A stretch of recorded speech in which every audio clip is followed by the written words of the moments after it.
Third application लेके चल रहे हैं बेटा हम इसकी, दैट इज बॉन्ड लेंथ।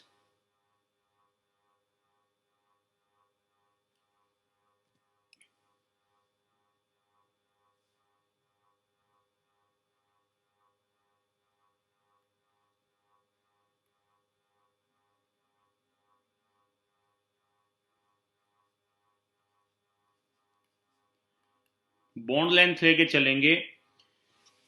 अब बॉन्ड लेंथ में आप क्या है इसके अंदर कि दो साइंटिस्ट थे, Shoemaker and Stephenson. Shoemaker SHOEMAKER,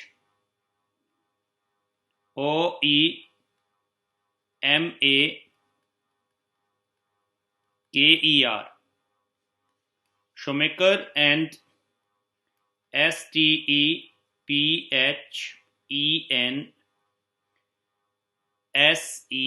Stephen. इन्होंने ये बताया था, according to this scientist, when electronegativity difference, इसको अगर मैं डेल ई एन से लिख दूं, what is del E N? Del का मतलब यहाँ पे है electronegativity difference. When del E N in between two bonded atom is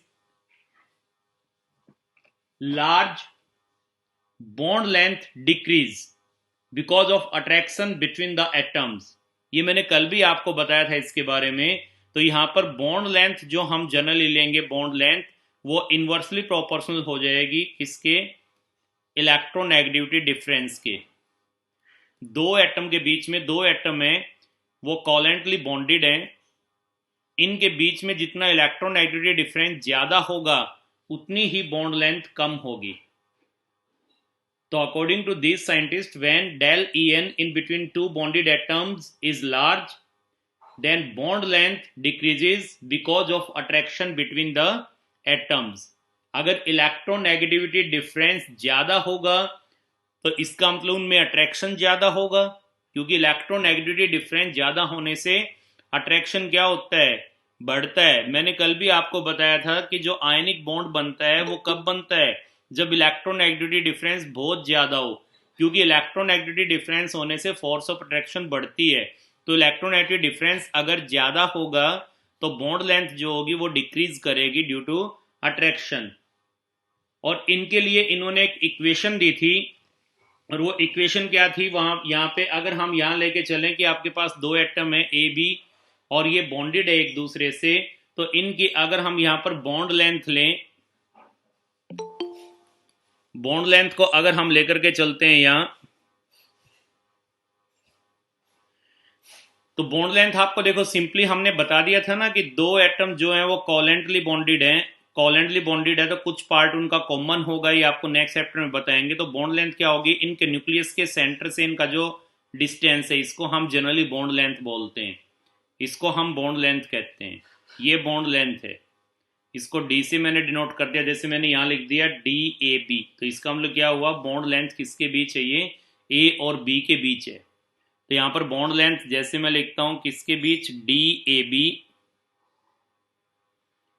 is equal to, इसके लिए उन्होंने इक्वेशन दी थी, R A radius of atom A plus radius of atom B minus 0.09 del N. ये हम ले दें यहाँ पे डेल ई एन।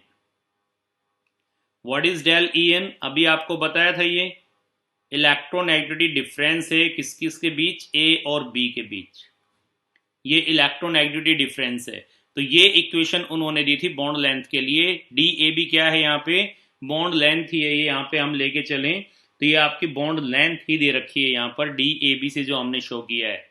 और यहाँ पे ये भी ध्यान रहे इस इक्वेशन में ये भी होगा ऑब्वियसली एक्स ए, जो यहाँ पे ऑब्वियसली काई होता है, ये मैंने कल आपको बताया था, इलेक्ट्रोनेगेटिविटी का सिंबल होता है, ये बड़ा होगा बी से। ये भी इसमें ध्यान रखना है आपको। तो उन्होंने एक इक्वेशन दी थी, बॉन्ड लेंथ किसके बीच? ए और बी के बीच जो बॉन्ड लेंथ होगी किसकी इक्वल हो जाएगी? Radius of a plus radius of b minus 0.09। और ये क्या है? Electronegativity difference between a and b, उनके बीच में जो इलेक्ट्रोनेगेटिविटी डिफरेंस है वो आ जाएगा यहाँ पर। तो ये इक्वेशन शोमेकर एंड स्टेफनसन ने दी थी किसके लिए? बॉन्ड लेंथ के लिए। और ये कहा था कि इलेक्ट्रोनेगेटिविटी डिफरेंस जितना ज़्यादा होता जाएगा, जितना इलेक्ट्रोनेगेटिविटी डिफरेंस ज़्यादा होगा बॉन्ड लेंथ उतनी कम होगी। इस इक्वेशन में आप देख भी रहे हो, इस वाले फैक्टर में से अगर इसको मैं कह दूँ ये आपके पास फैक्टर है कोई x और ये है माइनस, हम इसको माइनस कर रहे हैं किस फैक्टर को, इस फैक्टर को y को, तब आपको ये पता है डेल ई एन की वैल्यू बढ़ेगी। ये कब बढ़ेगी, जब यहाँ इलेक्ट्रोनेगेटिविटी डिफरेंस ज़्यादा होगा। और ये वैल्यू अगर बढ़ती है, ये वाला फैक्टर अगर बढ़ेगा तो ऑब्वियसली आपको पता है जैसे DAB है, इसको मैं यहाँ लिख देता हूँ Z, तो Z वाला फैक्टर क्या करेगा, डिक्रीज करेगा। ये फैक्टर अगर इंक्रीज करेगा तो सिंपल सी बात है, ये फैक्टर माइनस हो रहा है, अगर ये फैक्टर इंक्रीज करेगा तो ये फैक्टर डिक्रीज करेगा। तो यहाँ से भी वही बात निकल के आ रही है जो हमने यहाँ पे लिखा है कि इलेक्ट्रोनेगेटिविटी डिफरेंस अगर बढ़ेगा तो बॉन्ड लेंथ जो है वो घटेगी। अब देखो आपको अगर हम यहाँ लेके चलते हैं कुछ एग्जांपल, इनकी बॉन्ड लेंथ का ऑर्डर आप लगा के बताएं मुझे। यहाँ मैं लेके चल रहा हूँ HBr, HF, HCl और HI। इनकी बॉन्ड लेंथ का एक बार मेरे को ऑर्डर लगा के दे दो फटाफट। कल हमने आपको क्या बताया था यहाँ पर कि ये आपके पास फ्लोरीन है, ये आपके पास क्लोरीन है, ये ब्रोमीन है, ये आयोडीन है। हम डाउन द ग्रुप आएंगे तो इनकी जो इलेक्ट्रोनेगेटिविटी है वो क्या करेगी, वो डिक्रीज करती आ जाएगी इनकी इलेक्ट्रोनेगेटिविटी। और वैल्यू जो है वो तकरीबन जो मैं रिकॉल कर पा रहा हूँ इसकी कितनी होती है 4.0, और जो क्लोरीन है इसकी कितनी लेके चलते हैं हम 3.0, और जो ब्रोमीन है इसकी हम लेकर के चलते हैं 2.8। ये पॉलिंग स्केल पे हैं, स्केल बताएंगे आपको, और इसकी 2.5। तो डाउन द ग्रुप क्या कर रही है, डिक्रीज कर रही है। हाइड्रोजन की तो ऑलमोस्ट वही रहेगी। तो यहाँ पे आप देख रहे हैं एक आपके पास है यहाँ पर HF, एक आपके पास है HCl, एक आपके पास है HBr और एक आपके पास है HI। ये देखिए ये बॉन्ड लेंथ है, मैंने कुछ शो भी किया है इसमें, कुछ शो भी किया है इसके अंदर देखिए। तो यहाँ पर अगर आप हाइड्रोजन की देखते हैं तो हाइड्रोजन की जनरली 2.1 2.2 लेकर के चलते हैं। तो हाइड्रोजन की तो यहाँ 2.1 और यहाँ फ्लोरीन की आपके पास 4, इसकी 2.1 और क्लोरीन की 3.0, यहाँ इसकी 2.1 और ब्रोमीन की 2.8 और यहाँ पे इसकी 2.1 और इसकी 2.5। तो सबसे ज़्यादा डेल ई एन की वैल्यू किस में है, इलेक्ट्रोनेगेटिविटी डिफरेंस सबसे ज़्यादा यहाँ है। और इलेक्ट्रोनेगेटिविटी डिफरेंस अगर ज़्यादा होगा तो मैंने आपको बताया था इलेक्ट्रोनेगेटिविटी डिफरेंस ज़्यादा तो बॉन्ड लेंथ क्या होगी, स्मॉल। तो इसके बेस पे अगर इनका इलेक्ट्रोनेगेटिविटी डिफरेंस ज़्यादा तो बॉन्ड लेंथ क्या होगी, स्मॉल। तो इसके बेस पे अगर इनका ऑर्डर हम लगाएं, इंक्रीजिंग ऑर्डर लगाना है हमें।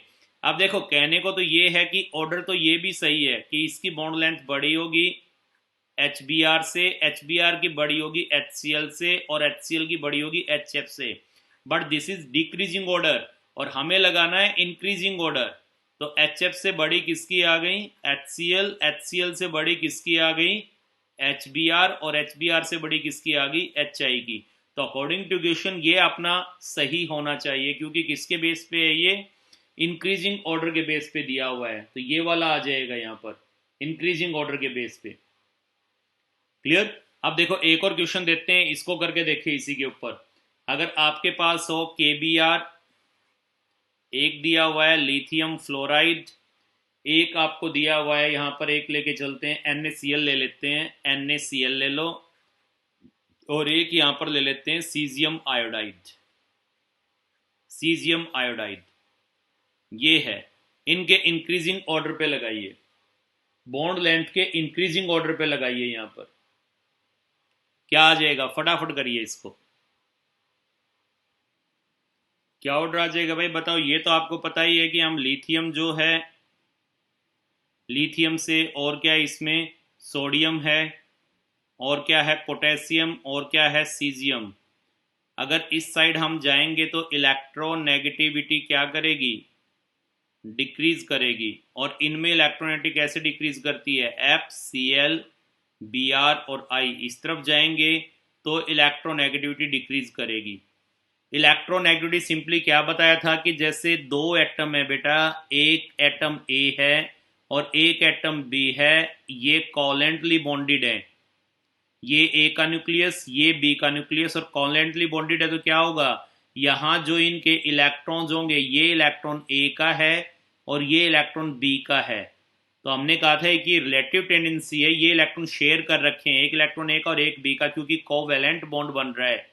तो इन इलेक्ट्रॉन को ये अपनी तरफ अट्रैक्ट करेगा, इसका न्यूक्लियस, और इसका न्यूक्लियस अपनी तरफ अट्रैक्ट करेगा।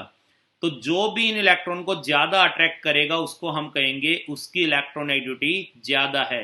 सपोज यहाँ बी की इलेक्ट्रोनेगेटिविटी ज्यादा है ए से, तो इन इलेक्ट्रॉन को बी स्लाइटली अपनी तरफ अट्रैक्ट कर लेगा, जिसकी वजह से हमने ये बताया था कि ये कोवेलेंट बॉन्ड को हम बनाते हैं, इससे कोवेलेंट बॉन्ड को दिखा रहे हैं। तो बी अगर इन इलेक्ट्रॉन को अपनी तरफ अट्रैक्ट करेगा तो इस पर स्लाइटली नेगेटिव चार्ज आ जाएगा, इस पर स्लाइटली पॉजिटिव। और जो ये कोवेलेंट बॉन्ड है, ये बॉन्ड क्या कहलाएगा फिर, पोलर कोवेलेंट बॉन्ड कहलाएगा, पोलर कोवेलेंट बॉन्ड कहलाएगा फिर ये, यही बताया था आपको। तो इलेक्ट्रोनेगेटिविटी क्या है, सिंपली बॉन्डेड एटम की टेंडेंसी है शेयर्ड पेयर ऑफ इलेक्ट्रॉन को अपनी तरफ अट्रैक्ट करने की। तो आप फटाफट इनका ऑर्डर लगा दो, क्या आ जाएगा भाई, आएंगे तो ऑर्डर क्या आ जाएगा, सबसे कम किसकी होगी, जिसमें इलेक्ट्रोनेगेटिविटी डिफरेंस ज्यादा होगा। और वैसे अगर वैल्यू का मैं जिक्र करूं तो जो रिकॉल कर पा रहा हूं मैं, लिथियम की तकरीबन हम लेके चलते हैं 1.0 के आसपास और डाउन द ग्रुप आते हैं तो डिक्रीज कर जाती है, इसकी 0.9, इसकी 0.8 और इसकी तकरीबन 0.7 होती है। इनकी अभी बताई थी मैंने 4, 3, 2.8 एंड 2.5। तो इसके बेस पे अगर हम देखते हैं तो सबसे ज़्यादा इलेक्ट्रोनेगेटिव डिफरेंस कहाँ पे मिलेगा, सबसे ज़्यादा डिफरेंस तो इसी में मिलेगा आपको, लिथियम और फ्लोरीन, इनके बीच लिथियम फ्लोराइड जो बना है, तो इसलिए इसकी सबसे कम हो जाएगी बॉन्ड लेंथ लिथियम फ्लोराइड की। इसके बाद क्या आ गया, सोडियम क्लोराइड, और इसके बाद क्या आ गया, पोटेशियम ब्रोमाइड, और इसके बाद क्या आ गया, सीजियम आयोडाइड। बेटा आप कोई भी कंपटीशन का, नीट का अपना एग्जाम या जेई के अपने एग्जाम उठा के देखना, उनके अंदर इस चैप्टर से जब क्वेश्चन आते हैं तो इसी टाइप से ज्यादातर ऑर्डर वाले पूछे जाते हैं, कोई भी आपकी पीरियोडिक प्रॉपर्टी को लेकर के इसी टाइप के क्वेश्चन जाते हैं। अब चलो एक और देते हैं इसी के बेस पे, अगर यहां मैं कह दूं कार्बन जो इसकी टेंडेंसी होती है मल्टीपल बॉन्ड बनाने की, कार्बन ने मल्टीपल बॉन्ड बनाए हैं, सपोज एक मल्टीपल बॉन्ड इसने बना लिया इसके साथ, एक मल्टीपल बॉन्ड कार्बन ने बना लिया इस कार्बन के साथ, और एक मल्टीपल बॉन्ड इसने बना लिया यहाँ पर इसके साथ, मल्टीपल बॉन्ड जो बनेंगे वो सपोज इसने बना लिया यहाँ नाइट्रोजन के साथ ही। सबके बीच में बॉन्ड में डबल ही डाल रहा हूँ क्योंकि ट्रिपल बॉन्ड से फंडा थोड़ा अलग हो जाता है। यहाँ सीओ के बीच डबल बॉन्ड है, सीसी के बीच भी डबल बॉन्ड है, सीएन के बीच भी डबल बॉन्ड है। अब इनको अगर मैं कहूँ तो यहाँ पे जो इनकी बॉन्ड लेंथ है उसके डिक्रीजिंग ऑर्डर में लगा दो।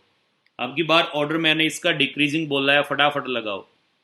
अगर डेल इन की, डेल ई एन यानी इलेक्ट्रोनेगेटिव डिफरेंस की वैल्यू का हम देखते हैं तो सबसे ज़्यादा डिफरेंस यहाँ आएगा सीओ के अंदर और सबसे कम आएगा इसके अंदर। तो इसका मतलब सबसे बड़ी जो बॉन्ड लेंथ होगी वो किसकी हो जाएगी, वो आ जाएगी सी डबल बॉन्ड सी, और उसके बाद किसकी आ जाएगी, सी डबल बॉन्ड एन, और सबसे छोटी किसकी आ जाएगी, सी डबल बॉन्ड ओ, ये आ जाएगी।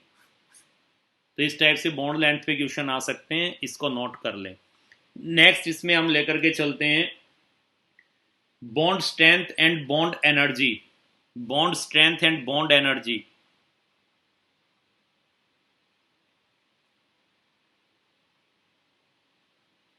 बॉन्ड एनर्जी क्या होती है जनरली, देखिए सिंपल वे में अगर मैं कहूं ए और बी के बीच बॉन्ड ये बना हुआ है, इस बॉन्ड को अगर हम ब्रेक करना चाहें, जब भी बॉन्ड बनता है, बॉन्ड बनेगा तो एनर्जी जो है वो रिलीज होगी, और अगर बॉन्ड को ब्रेक करना है तो एनर्जी रिक्वायर्ड होगी। बॉन्ड बनेगा तो एनर्जी रिलीज होती है, और अगर बॉन्ड को ब्रेक करना है तो एनर्जी रिक्वायर्ड होगी। तो मान लो आपके पास ए और बी के बीच ये बॉन्ड है, इस बॉन्ड को ब्रेक करना है, तो इसको ब्रेक करने के लिए जो एनर्जी चाहिए वो कहलाएगी बॉन्ड एनर्जी इसकी, और बाकी इसकी डिटेल बेटा थर्मोडायनामिक्स में करवाएंगे आपको। इस टॉपिक पे बहुत सारे न्यूमेरिकल्स भी और डिटेल वहाँ पे है। तो यहाँ सिंपली इतना समझे कि इस बॉन्ड को ब्रेक करने के लिए, जैसे मैं ये कह दूँ ए बॉन्ड है, इसको ब्रेक करने के लिए जो एनर्जी चाहिए वो इसकी बॉन्ड डिसोसिएशन एनर्जी। बी के बीच है, इसको ब्रेक करने के लिए चाहिए वो इसकी बॉन्ड डिसोसिएशन एनर्जी। इसी तरह ए बी को ब्रेक करना है तो इसको ब्रेक करने के लिए जो एनर्जी चाहिए वो क्या कहलाएगी, इसकी बॉन्ड एनर्जी।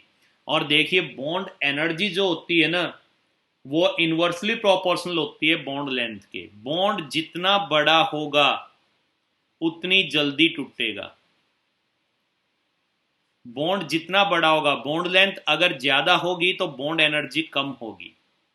तो bond energy is inversely proportional to bond length. Bond energy inversely proportional to bond length. और अगर यहां पर हम जिक्र करते हैं बॉन्ड स्ट्रेंथ का और बॉन्ड स्टेबिलिटी का, तो देखिए बॉन्ड एनर्जी और बॉन्ड लेंथ में क्या आ गया रिलेशन, इनवर्सली प्रोपोर्शनल है। तो इसका मतलब हम ये भी कह सकते हैं कि बॉन्ड लेंथ जो थी वो क्या थी, बॉन्ड लेंथ जो थी वो इनवर्सली प्रोपोर्शनल थी। किसके इनवर्सली प्रोपोर्शनल थी, डेल ई एन के, इलेक्ट्रोनेगेटिव डिफरेंस के। तो बॉन्ड एनर्जी क्या हो जाएगी, डिफरेंस के। तो बॉन्ड एनर्जी क्या हो जाएगी, बॉन्ड एनर्जी अगर आप लेकर के चलोगे तो जैसे जैसे इलेक्ट्रोनेगेटिविटी डिफरेंस जो होगा वो आपका अगर इंक्रीज करता जाएगा तो जो बॉन्ड एनर्जी है वो भी इंक्रीज करती जाएगी। तो बॉन्ड एनर्जी को अगर मैं रिलेट करता हूं डेल ई एन से, तो बॉन्ड एनर्जी क्या हो जाएगी, डेल ई एन के डायरेक्टली प्रोपोर्शनल। और जितनी बॉन्ड को ब्रेक करने के लिए एनर्जी ज्यादा चाहिए उतना ही मैं कहूंगा कि बॉन्ड स्ट्रांग है। तो बॉन्ड एनर्जी और बॉन्ड स्ट्रेंथ अगर मैं कहूं, बॉन्ड जितना स्ट्रांग होगा उसको ब्रेक करने के लिए उतनी एनर्जी ज्यादा चाहिए। तो यहां मैं कह सकता हूं कि बॉन्ड स्ट्रेंथ जो है और बॉन्ड एनर्जी जो है वो दोनों एक ही बात है, क्योंकि बॉन्ड स्ट्रेंथ ज्यादा है तो बॉन्ड एनर्जी ज्यादा लगेगी। और बॉन्ड स्ट्रेंथ जो होती है वो आप कह सकते हैं, बॉन्ड स्ट्रेंथ जो है वो डायरेक्टली प्रोपोर्शनल है डेल ई एन के। तो बॉन्ड एनर्जी भी डेल ई एन के क्या होगी, डायरेक्टली प्रोपोर्शनल। और बॉन्ड एनर्जी और बॉन्ड लेंथ में क्या रिलेशन है, इनवर्सली प्रोपोर्शनल। बॉन्ड जितना स्ट्रांग होगा, हाँ बेटा, बॉन्ड जितना स्ट्रांग होगा उसको ब्रेक करने के लिए उतनी एनर्जी ज्यादा देनी पड़ेगी हमें। और बॉन्ड स्ट्रांग कब होगा, जब बॉन्ड लेंथ कम होगी। बॉन्ड लेंथ कम, bond strong. Bond strong, break करने के लिए बॉन्ड एनर्जी ज्यादा। और जितनी बॉन्ड स्ट्रेंथ ज्यादा होगी यानी इलेक्ट्रोनेगेटिविटी डिफरेंस बढ़ता जाएगा तो बॉन्ड की स्ट्रेंथ बढ़ती जाएगी। और बॉन्ड स्टेबिलिटी, स्टेबिलिटी अगर मैं कह के चलूँ, यहाँ पे एक टर्म मैंने और ले ली, बॉन्ड स्टेबिलिटी। वो भी यही चीज आ जाएगी बॉन्ड स्टेबिलिटी का। अगर मैं जिक्र करता हूं तो बॉन्ड स्टेबिलिटी का अगर जिक्र करूं तो वो भी यही चीज आ जाएगी। बॉन्ड स्ट्रेंथ जितनी ज्यादा होगी बॉन्ड स्टेबिलिटी उतनी ज्यादा होगी।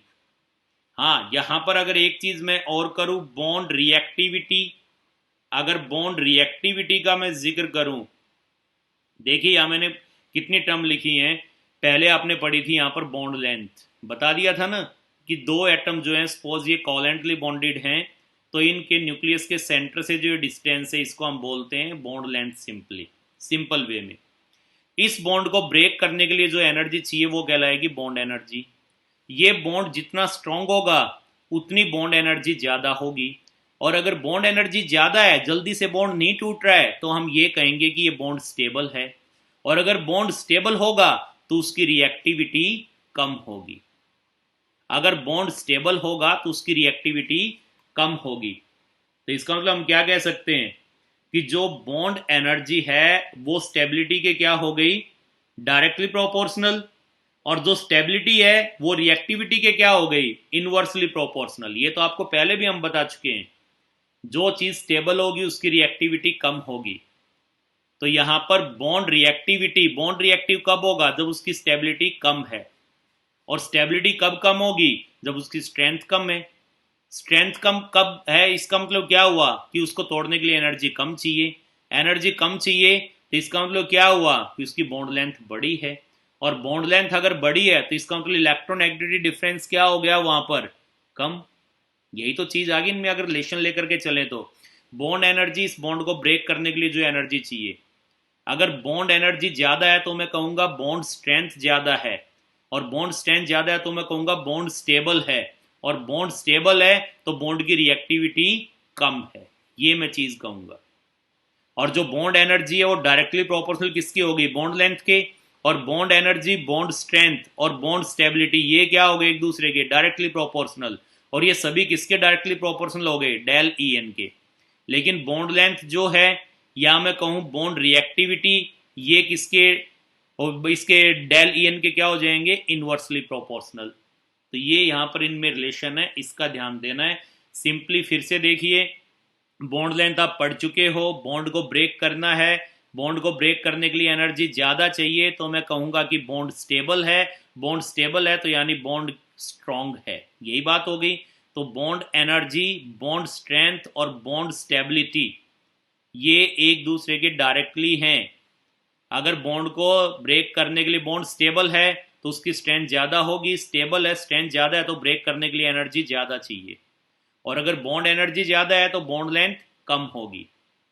और अगर बॉन्ड स्टेबल है तो स्टेबिलिटी उसके, बॉन्ड स्टेबल है तो उसकी रिएक्टिविटी कम होगी। और अगर बॉन्ड जल्दी से टूट जाता है तो बॉन्ड की स्ट्रेंथ कम है, बॉन्ड की स्टेबिलिटी कम है। और अगर स्टेबिलिटी कम है तो बॉन्ड की रिएक्टिविटी ज़्यादा है, क्योंकि जब भी रिएक्शन होगी तो बॉन्ड ही टूटते हैं। तो ये हम इनमें रिलेशन कहेंगे। और बॉन्ड स्टेबिलिटी जो है वो डायरेक्टली प्रोपोर्शनल किसके बता दी हमने, या बॉन्ड स्ट्रेंथ किसके डायरेक्टली प्रोपोर्शनल है? डेल ई एन के। और बॉन्ड स्टेबिलिटी, बॉन्ड एनर्जी या बॉन्ड स्ट्रेंथ ये क्या है? एक दूसरे के डायरेक्टली हैं।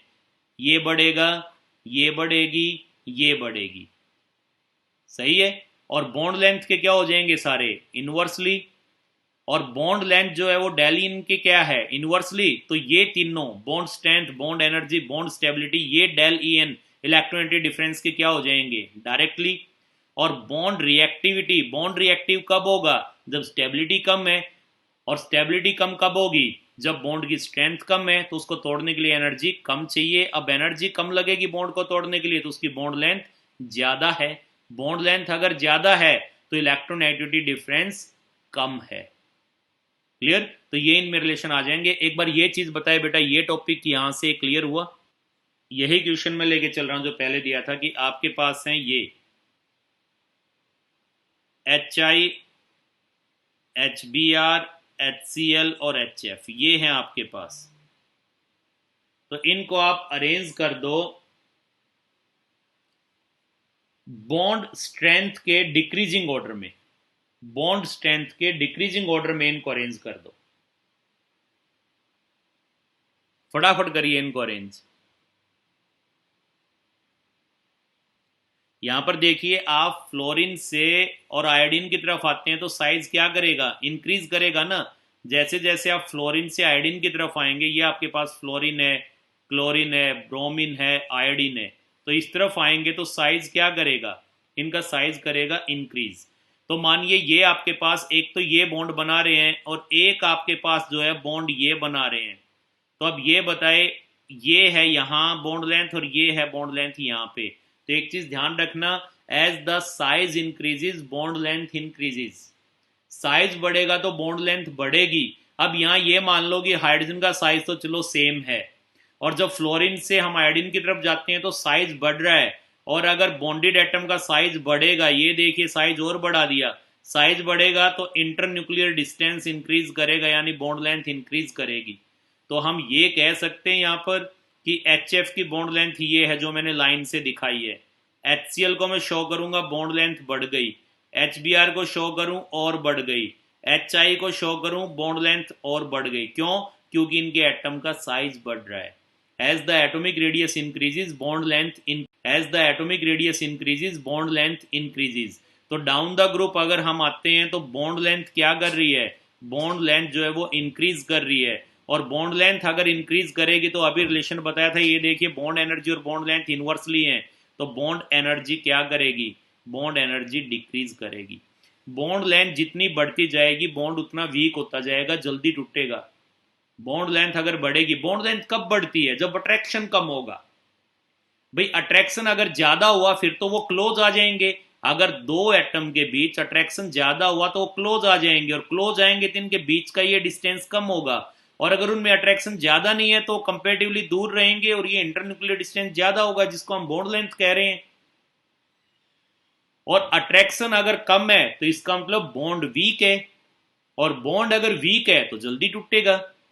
तो यहाँ पे जैसे आप इस तरफ आ रहे हैं तो ये देखिए एफ से C L B R I पे जा रहे हैं तो एटमिक रेडियस बढ़ रहा है, एटमिक रेडियस बढ़ेगा बॉन्ड लेंथ बढ़ेगी, बॉन्ड लेंथ बढ़ेगी तो बॉन्ड एनर्जी घटेगी, और बॉन्ड एनर्जी घटेगी तो बॉन्ड स्ट्रेंथ भी घटेगी, बॉन्ड की स्टेबिलिटी भी घटेगी। तो डिक्रीजिंग ऑर्डर में लगाना है तो सबसे ज्यादा स्टेबल कौन होगा, एच एफ, उससे कम एच सी एल, उससे कम एच बी आर, और उससे कम क्या हो जाएगा, एच आई। तो इस तरफ हम जा रहे हैं तो क्या हो रहा है, बॉन्ड स्ट्रेंथ जो है अगर ये हम कहें तो बॉन्ड स्ट्रेंथ इस साइड क्या कर रही है, अगर इस साइड हम जाएंगे तो डिक्रीज, बॉन्ड एनर्जी भी क्या कर रही है, डिक्रीज, बॉन्ड एनर्जी भी डिक्रीज कर रही है। और यहाँ पे अगर मैं बॉन्ड की स्टेबिलिटी कहूँ, स्टेबिलिटी, तो स्टेबिलिटी भी क्या कर रही है, डिक्रीज, और बॉन्ड लेंथ क्या कर रही है, इंक्रीज। और अगर इस साइड हम जाएंगे तो डेल ई एन क्या कर रहा है, डेल ई एन का जिक्र करें तो क्या कर रहा है, डिक्रीज। और अभी मैंने बताया था आपको कि बॉन्ड स्ट्रेंथ हो, बॉन्ड एनर्जी हो या स्टेबिलिटी हो, ये तीनों बॉन्ड एनर्जी इसके क्या होते हैं, डेल ई एन के डायरेक्टली। तो डेल ई एन अगर घट रहा है तो सीधी सी बात है ये भी घटेंगे, और bond length del E N के क्या होती है, इनवर्सली, डेल ई एन घट रहा है तो बॉन्ड लेंथ बढ़ रही है। और अगर रिएक्टिविटी का इस साइड में जिक्र करूं, बॉन्ड रिएक्टिविटी, तो रिएक्टिविटी क्या हो जाएगी, अगर बॉन्ड एनर्जी इस तरफ घट रही है तो रिएक्टिविटी क्या करेगी, इंक्रीज, तो रिएक्टिविटी इंक्रीज कर जाएगी। तो ये मैं कह सकता हूँ रिएक्टिविटी, और इसमें क्या था, ये दोनों जो रिएक्टिविटी थे या बॉन्ड लेंथ थे ये डायरेक्टली प्रोपोर्शनल हैं, और डेल ई एन जो है इसके इनवर्सली प्रोपोर्शनल है। ये देखो यहाँ सारे रिलेशन मैंने इसमें लिख दिए हैं, सही है। अब देखिए एक और लिखिए यहाँ पर, ये आपने क्या लिए हैं, यहाँ पर ये हम लेके चले हाइड्राइड है ना, ये हेलोजन के, हाइड्राइड कह दूं इनको, कंपाउंड विद हाइड्रोजन। वैसे हाइड्राइड नहीं कहूंगा मैं, क्योंकि यहाँ पे आप इसको फ्लोराइड बोलेंगे, इसको क्लोराइड, लेकिन हाइड्रोजन के साथ कंपाउंड है इसलिए इनको मैंने हाइड्राइड कह दिया। सही है, बोलने में ये नहीं आएगा फ्लोरीन हाइड्राइड, वो आपको पता है, मैंने कल बताया था, हाइड्रोजन फ्लोराइड, हाइड्रोजन क्लोराइड ये आएंगे, पर हाइड्रोजन के साथ कंपाउंड है इसलिए मैंने हाइड्राइड बोल दिया। ये कौन से आगे, हेलोजन के। अब अगर ऑक्सीजन फैमिली के हाइड्राइड लें तो क्या आते हैं आपके पास, H2O, H2S, H2SC, H2TE, यही होते हैं ना ऑक्सीजन फैमिली में, ऑक्सीजन, सल्फर, सेलेनियम, टेलुरियम, यही होते हैं। अब इनके लिए भी अगर मैं कहूं तो इनको भी अरेंज करो इसी तरह, तो इनका ऑर्डर क्या आएगा, क्या ऑर्डर आ जाएगा, बिल्कुल ये का ये ऑर्डर जो इनका आया है यही ऑर्डर आ जाएगा। यहाँ पे जो ऑर्डर आपने अभी इनका पढ़ा है हाइड्राइड का, वही ऑर्डर इनका आ जाएगा कि H2O सबसे ज्यादा, और इसके बावजूद आ गया H2S, और इससे कम आ गया H2SC, और इससे कम आ गया आपके पास H2TE, यही आ जाएगा। यानी इस साइड अगर हम जाएंगे तो देखिए ऑक्सीजन से आप टेलुरियम की तरफ आ रहे हैं, तो ऑक्सीजन का अगर साइज ये है तो सल्फर का साइज ये हो जाएगा, सेलेनियम का साइज ये हो जाएगा, टेलुरियम का साइज ये हो जाएगा। And as the atomic radius increases bond length increases, तो इस साइड अगर आप आएंगे तो क्या हो गया, बॉन्ड लेंथ क्या कर गई, अगर बॉन्ड लेंथ को मैं कहूं तो इस साइड आने पे बॉन्ड लेंथ क्या कर गई, इंक्रीज। और अगर बॉन्ड लेंथ इंक्रीज करेगी तो देखिए bond energy, bond strength and bond stability ये क्या करेंगे, डिक्रीज, ये डिक्रीज कर जाएंगे इस साइड अगर हम आएंगे तो। और इस साइड हम आ रहे हैं तो ये भी आपको पता है कि इलेक्ट्रोनेगेटिविटी डिफरेंस जो है, इलेक्ट्रोनेगेटिविटी डिफरेंस वो भी क्या कर रहा है, डिक्रीज। इलेक्ट्रोनेगेटिव डिफरेंस अगर डिक्रीज करेगा तो ये तीनों फैक्टर डिक्रीज करेंगे क्योंकि इसके डायरेक्टली प्रोपोर्शनल है, और ये डिक्रीज करेगा तो बॉन्ड लेंथ इंक्रीज करेगी, क्योंकि बॉन्ड लेंथ और इलेक्ट्रोनेगेटिव डिफरेंस आपने यहाँ स्टार्टिंग में ऊपर ही पढ़ा था। ये क्या है, ये आप देख रहे हैं यहाँ पर स्टार्टिंग में हमने बताया था बॉन्ड लेंथ और इलेक्ट्रोनेगेटिव डिफरेंस जो है ये एक दूसरे के इनवर्सली प्रोपोर्शनल है, तो यही ऑर्डर आ जाएगा इनका। अब इसी तरह अगर हाइड्राइड में लेता हूं नाइट्रोजन फैमिली के, तो नाइट्रोजन फैमिली के हाइड्राइड क्या आ जाएंगे, NH3, नाइट्रोजन के नीचे होता है फास्फोरस PS3, फिर होता है आर्सेनिक ASS3, और फिर इसके नीचे होता है एंटीमनी SBS3, और इसके नीचे होता है बिस्मथ, तो ये आ जाएगा आपके पास BiS3। अब इनमें भी हम देखें nitrogen, phosphorus, arsenic, antimony, bismuth. यहाँ हमने लिया ऑक्सीजन, सल्फर, सिलेनियम, टेलुरियम ये लिए। यहाँ हमने फ्लोरीन, क्लोरीन, ब्रोमीन, आयोडीन ये लिए। ये आपने नाइट्रोजन फैमिली ली, ये ऑक्सीजन फैमिली, और ये लिए आपने हैलोजन। इनके हाइड्राइड आप लेकर के चल रहे हैं। तो इसमें भी क्या होगा, ऑब्वियसली वही कि अगर हम इस साइड आएंगे तो इस केस में भी क्या हो जाएगा, बिल्कुल वही हो जाएगा जो यहाँ पर हुआ था कि इस साइड जाने पे भी इनके अंदर यही ट्रेंड फॉलो हो जाएगा, यही ट्रेंड फॉलो होगा। और एक चीज का और पर्टिकुलर ध्यान रखें जो इसमें इंपॉर्टेंट क्वेश्चन बताते हैं, ये ध्यान रखना, मैंने 15th ग्रुप, 16th ग्रुप और 17th ग्रुप इनके कंपाउंड बताए हाइड्रोजन के साथ, या मैं ये कह सकता हूं ये नॉन मेटल के हाइड्राइड हैं। इनमें एक चीज और ध्यान रखना, अगर हम डाउन द ग्रुप आ रहे हैं तो देखिए यहां पे मैंने आपको बताया है ये बना करके कि इनमें डाउन द ग्रुप अगर हम आएंगे तो बॉन्ड लेंथ बढ़ रही है। बॉन्ड लेंथ अगर बढ़ेगी तो बॉन्ड जल्दी टूटेगा, और बॉन्ड जल्दी टूटेगा तो ये H जल्दी देंगे, यानी इनकी टेंडेंसी जो प्रोटॉन देने की है वो डाउन द ग्रुप इंक्रीज कर जाएगी। तो एक इंपॉर्टेंट बात ये भी लिख लें कि इन सभी हाइड्राइड में हम डाउन द ग्रुप जाएंगे तो जो एसिडिक कैरेक्टर है, एसिडिक कैरेक्टर वो इंक्रीज करेगा। बहुत इंपॉर्टेंट क्वेश्चन है बेटा, कई बार आ चुका है, बहुत इंपॉर्टेंट है, ध्यान रखना। Acidic character down the group increase करेगा। अगर मैं कह दूं आपके पास ये है NH3, PS3, ASS3 और SBS3, हालांकि ये जो होता है ना BiS3 ये एक्सप्लोसिव होता है बेटा, ये एक्सप्लोसिव होता है। और इस तरफ अगर ऑक्सीजन के लें तो क्या आ जाएंगे, H2O, H2S, H2SC, H2SC, H2TE, और इस तरह इनके क्या आ जाएंगे, HF, HCl, HBr और HI। तो इस साइड अगर आप आएंगे तो मैं बता चुका हूं डाउन द ग्रुप आप आ रहे हैं, नीचे की तरफ आ रहे हैं तो बॉन्ड लेंथ सबकी क्या करेगी, सब में बॉन्ड लेंथ इंक्रीज करेगी, क्योंकि यहाँ डेल EN जो है उसकी वैल्यू क्या कर रही है, डिक्रीज कर रही है। और अगर बॉन्ड लेंथ लूं मैं, और साथ ही मैं यहां पर बोल देता हूं bond energy, bond strength and stability, stability ये क्या करेगी, ये डिक्रीज करेगी। और जो एसिडिक कैरेक्टर है, एसिडिक कैरेक्टर क्या करेगा, इंक्रीज, और एसिडिक अगर इंक्रीज करेगा तो बेसिक क्या करेगा, डिक्रीज। सभी में ये होगा। अब मैं ये कह सकता हूं कि अगर ये कह दें कि ये बताओ HBr और HCl में कौन स्ट्रॉन्ग एसिड है, स्ट्रॉन्गर कौन है, HBr। HI और HCl में स्ट्रॉन्गर एसिड कौन है, HI। यहां पर देखिए ध्यान देना, एक पर्टिकुलर चीज आपको बताएंगे बेटा, पर्टिकुलर चीज का ध्यान रखना, इंपॉर्टेंट बात है। देखिए एक मैं ये ले रहा हूं CH4, इससे मैं गया NH3 पे, NH3 से मैं गया H2O पे, H2O से मैं गया HF पे।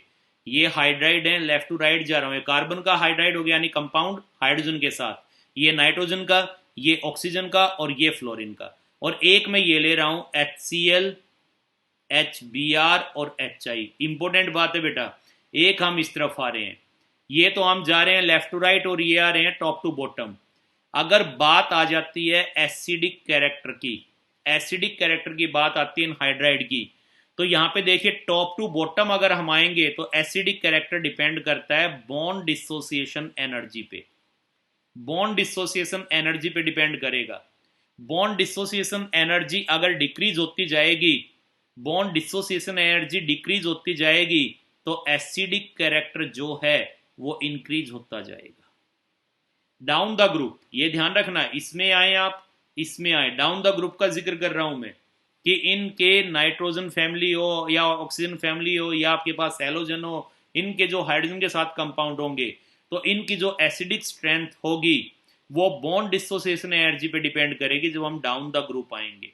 और बॉन्ड डिसोसिएशन एनर्जी अगर डिक्रीज करेगी तो एसिडिक स्ट्रेंथ इंक्रीज करेगी। और आपने देख लिया कि डाउन द ग्रुप अगर हम आते हैं तो बॉन्ड एनर्जी, देखिए हमने बता रखा है, बॉन्ड डिसोसिएशन एनर्जी कह दो या बॉन्ड एनर्जी कह दो, ये डिक्रीज कर रही है डाउन द ग्रुप आएंगे क्योंकि बॉन्ड लेंथ इंक्रीज कर रही है।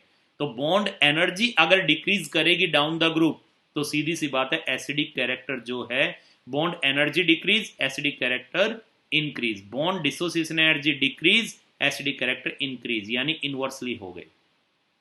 लेफ्ट टू राइट जाएंगे, लेफ्ट टू राइट, तो एसिडिक कैरेक्टर को जब हम देखेंगे लेफ्ट टू राइट में इनका, तो ध्यान रहे बॉन्ड डिसोसिएशन एनर्जी के बेस पे नहीं देखेंगे, अब की बार देखेंगे बॉन्ड पोलैरिटी के बेस पे, बॉन्ड पोलैरिटी के बेस पे। अगर बॉन्ड पोलैरिटी इंक्रीज करेगी तो एसिडिक स्ट्रेंथ इंक्रीज करेगी। ये इंपॉर्टेंट बात बताइए बेटा, आपको नोट कर लेना इसको। लेफ्ट टू राइट अगर आप हाइड्राइड की देख रहे हैं एसिडिक स्ट्रेंथ तो किसके बेस पे देखेंगे, बॉन्ड पोलैरिटी पे। और डाउन द ग्रुप अगर देख रहे हैं इनकी तो किसके बेस पे देखेंगे, बॉन्ड डिसोसिएशन एनर्जी के बेस पे। ऐसा क्यों, कोई रीजन नहीं है बेटा, ऑब्जर्वेशन बेस्ड है और यही केमिस्ट्री है, यही केमिस्ट्री है।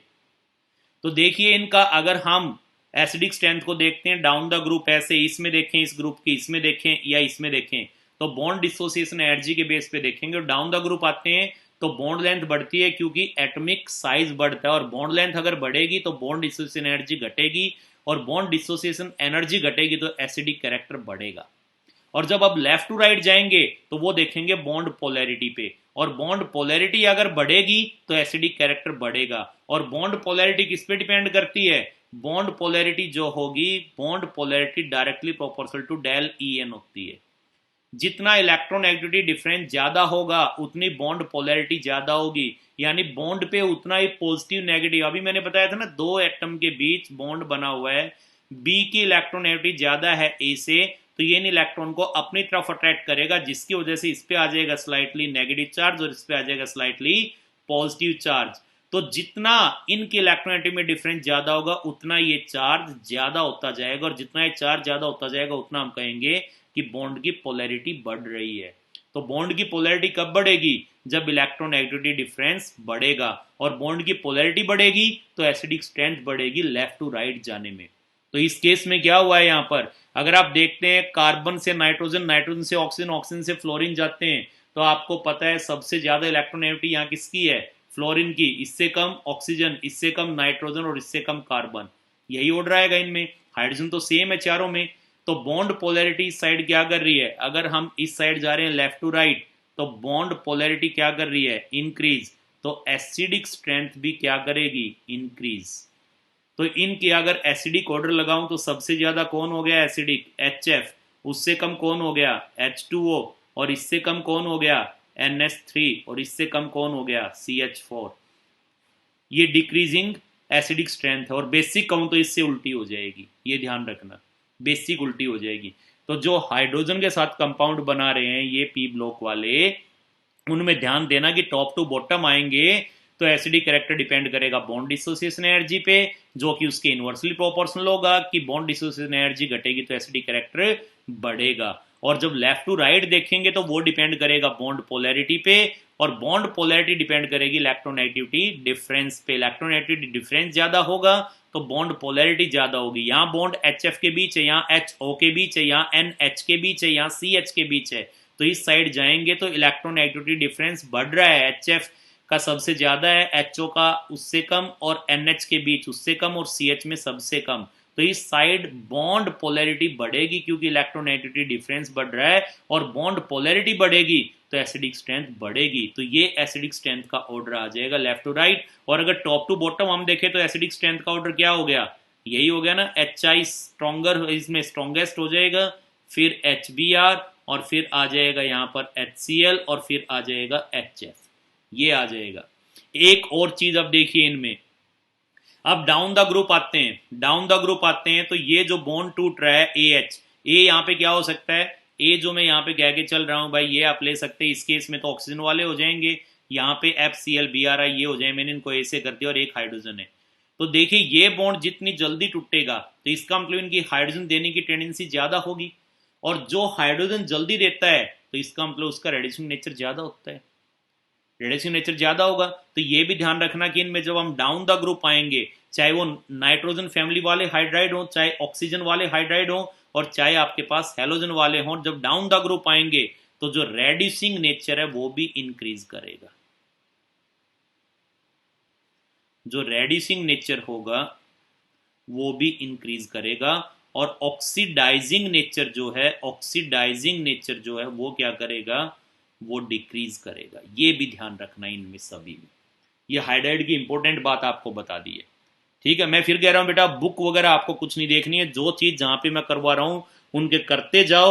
ये इंपॉर्टेंट क्वेश्चन आपके जो कंपटीशन में आते रहते हैं। किसी को इनमें से कोई दिक्कत है तो मुझे बताइए। ये रेड्यूसिंग वाला भी उतार लो, डाउन द ग्रुप अगर हम आएंगे इनमें तो रेड्यूसिंग नेचर क्या करेगा, इंक्रीज करेगा, और ऑक्सीडाइजिंग नेचर डिक्रीज करेगा। और ऊपर की तरफ जाएंगे, अगर मैं कह दूं कि मैं ऊपर की तरफ जा रहा हूं, यहां से ऊपर जा रहा हूं, तो सीधी सी बात है कि जो रेड्यूसिंग कैरेक्टर है वो डिक्रीज करेगा, ऑक्सीडाइजिंग इंक्रीज करेगा। एच जो है ये बहुत स्ट्रॉन्ग रेड्यूसिंग एजेंट होता है, क्योंकि down the group reducing character increase कर रहा है।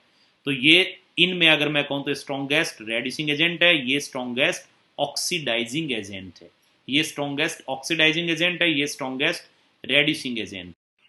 हमने आपको पी ब्लॉक के हाइड्राइड के बारे में बताया था ना, इनके बारे में हम डिस्कस कर रहे थे कि आपके पास जैसे ये NH3,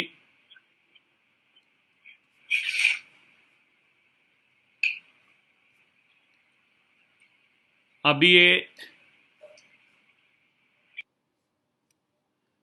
ये देखिए बेटा, ये आपको हमने बताया था हाइड्राइड के बारे में। NH3 आपने लिया था, PS3 आपने लिया था, ASS3 लिया था आपने,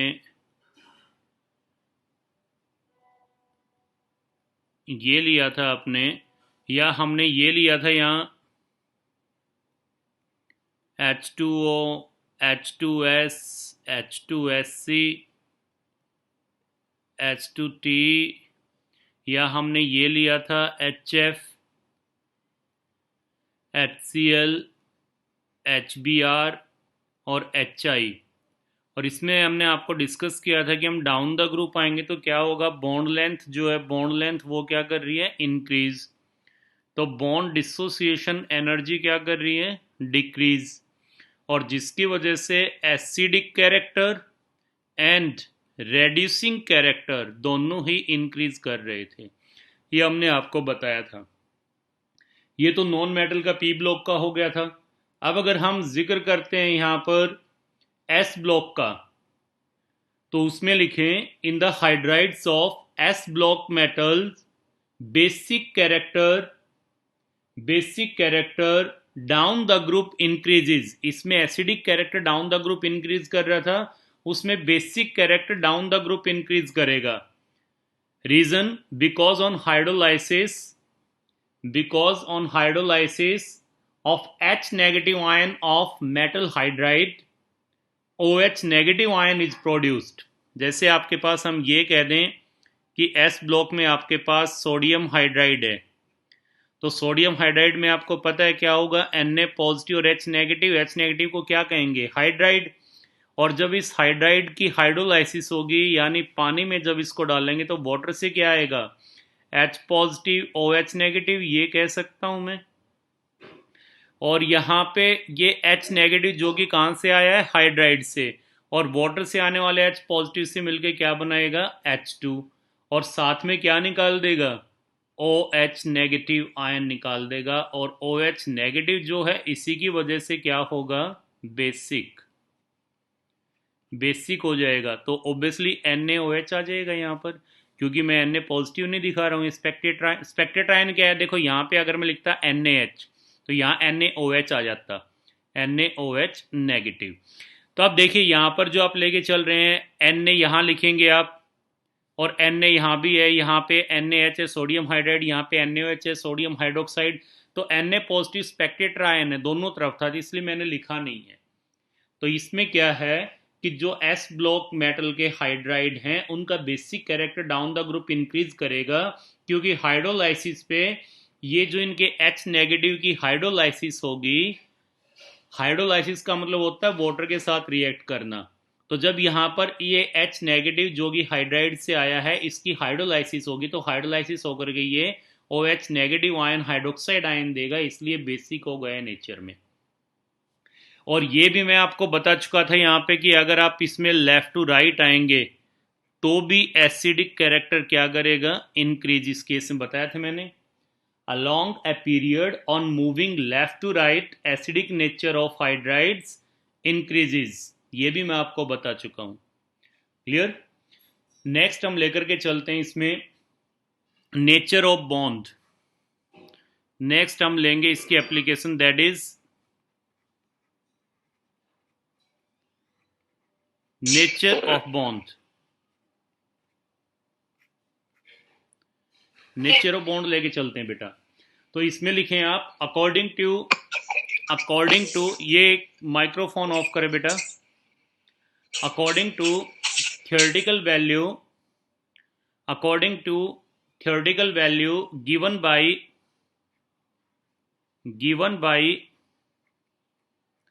हैनी and Smith,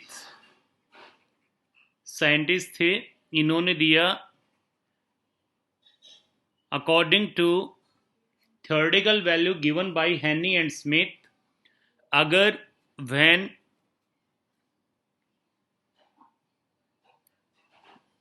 del E N, what is del E N, क्या बताया था मैंने डेल ई एन का? Del E N electronegativity difference मैंने कहा था। अगर डेल ई एन 2.1 से ज़्यादा है तो हम ये कहेंगे कि कंपाउंड आयनिक है, अकॉर्डिंग टू हैनी एंड स्मिथ, हैनी और स्मिथ के अकॉर्डिंग।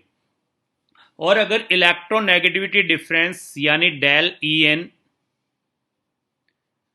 2.1 से कम है तो हम कहेंगे कि आपके पास जो कंपाउंड है वो कोवैलेंट है। और अगर इलेक्ट्रोनेगेटिविटी डिफरेंस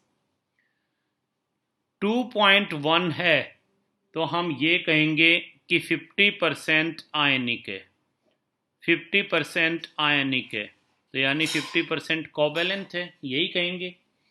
और परसेंटेज ऑफ आयनिक कैरेक्टर निकालने के लिए इन्होंने एक फार्मूला दिया था, percentage of ionic character. Ionic character की परसेंटेज निकालने के लिए उन्होंने एक फार्मूला दिया, और वो क्या था? 16 multiplied by del E N, del E N is the electronegative difference, plus 3.5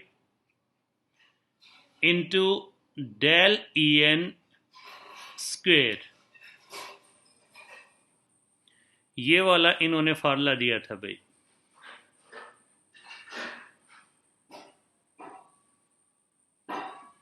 इसको आप नोट कर लेंगे, ये फार्मूला इन्होंने दिया था परसेंटेज ऑफ आयनिक कैरेक्टर निकालने के लिए।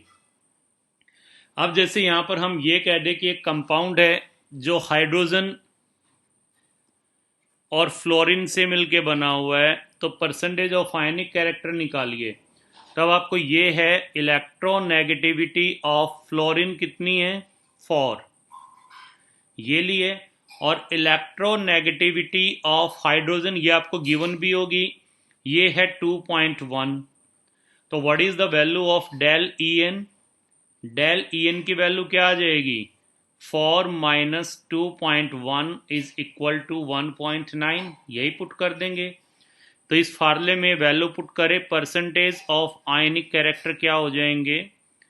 Percentage of ionic character is equal to 16 into 1.9 plus 35, और यहां पर ये लेके चलें डेल ई एन यानी 1.9 का स्क्वायर करें तो 19 इंटू 19, तो ये आ गया आपके पास 361, तो 3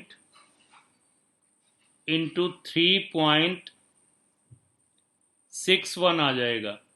यहाँ पर डेल ई एन यहाँ कितना पुट किया हमने? 1.9, यहाँ भी 1.9 का स्क्वायर किया, तो ये आ गया आपके पास। और ये कितना आ गया आपके पास? 16.9 4 1 और ये आ गया आपके पास 14, दैट इज 30.4 प्लस इसको करें 5 6 80 210 और ये आ गया 3 और 5 3 और ये आ गया आपके पास 126। यही आ जाएगा भाई, टैली कर लेना। तो ये आ गया आपके पास 12.635। चेक कर लेना बेटा, इसको ऐड कर दें तो कितना आ जाएगा आपके पास, 5 as it is, 3 as it is, 6 4 10 0 लगा दें और ये आ गया आपके पास पॉइंट, ये 3 और ये आ गया 4। तो ये वाली आपके पास परसेंटेज आ जाएगी।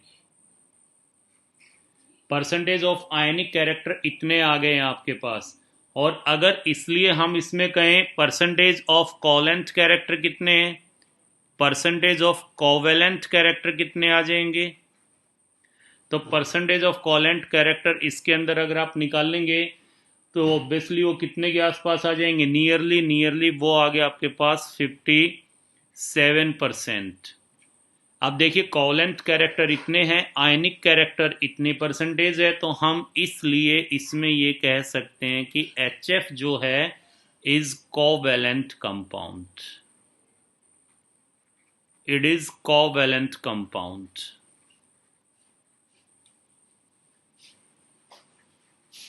ये कह देंगे। क्लियर। अब इसी तरह और एक और एग्जांपल लेते हैं। सपोज आपके पास है कि बार लेके चलते हैं, चलो ये ले लेते हैं सीजियम फ्लोराइड। सीजियम फ्लोराइड लें तो इसमें अगर हम निकालते हैं तो सीजियम की आपको बताई थी हो जाएगी तकरीबन 987 आ जाएगी सीजियम की 0.7 इलेक्ट्रोनेगेटिविटी, फ्लोरीन की आ गई 4। तो यहाँ पे डेल EN निकाल ले तो कितना आ गया, del EN is equal to 3.3। ये कर दें, फार्ले में पुट करें और परसेंटेज ऑफ आयनिक कैरेक्टर निकाल दें। परसेंटेज ऑफ आयनिक कैरेक्टर क्या आ जाएगा, परसेंटेज ऑफ आयनिक कैरेक्टर ये अगर हम निकालते फार्ले में पुट करके तो 16 इंटू 3.3 प्लस 3.5 इंटू ये पुट करें 33 इंटू 33 तो ये आ गया 9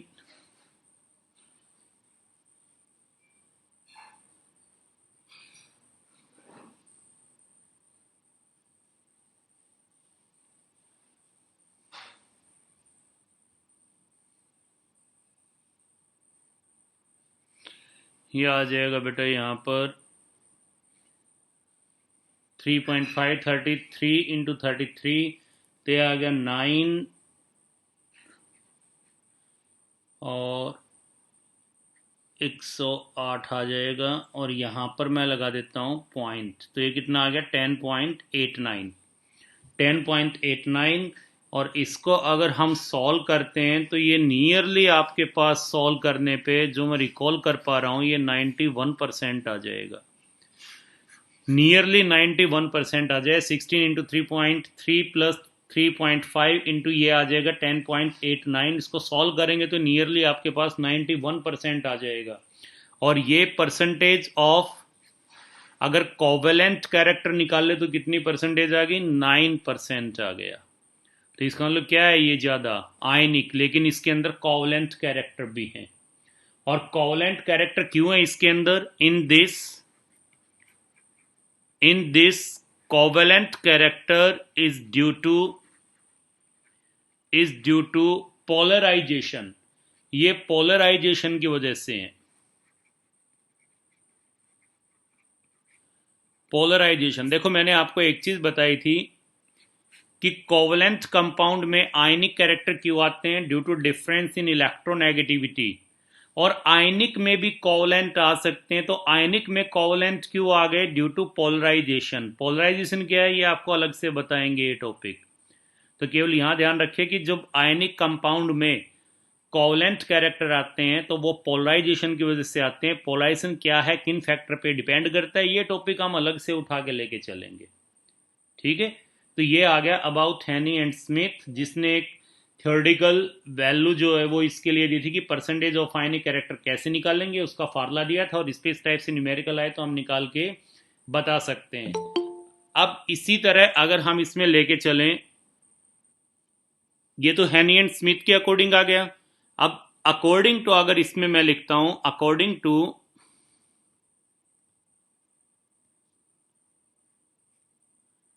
अकॉर्डिंग टू गैलिस, ये भी एक साइंटिस्ट थे।